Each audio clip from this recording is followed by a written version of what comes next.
La CGIL di Agrigento, per mezzo del suo segretario provinciale Alfonso Buscemi, interviene oggi sulla grave problematica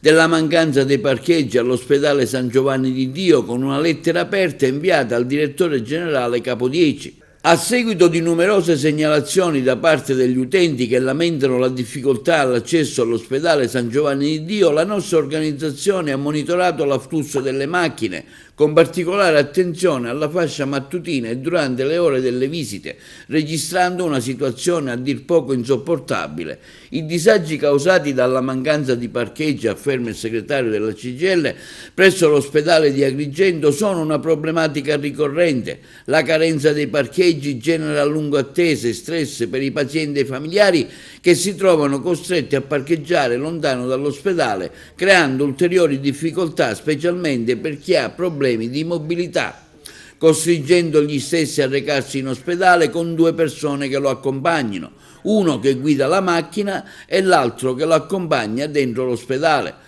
In passato diverse segnalazioni sono state fatte dalle organizzazioni sindacali come la nostra CGIL, da cittadini vari preoccupati per la situazione, chiedendo alle autorità locali e alla direzione dello stesso ospedale di intervenire per migliorare la situazione. Pertanto, continua la nota della CGIL, la soluzione non è più trascurabile né rinviabile, non meno problematica la situazione dei dipendenti che, non trovando parcheggio, vagano in cerca di fortuna perdendo tempo prezioso. Si segnala altresì che la lunga passerella con la scala mobile coperta da anni, rimasta incompleta, darebbe una civile risposta ai tanti malati costretti a una lunga camminata, spesso in carrozzina e sotto la pioggia, con conseguenza che si chiede di sapere le ragioni del cantiere bloccato da anni e cosa si stia facendo l'azienda per arrivare alla sua soluzione.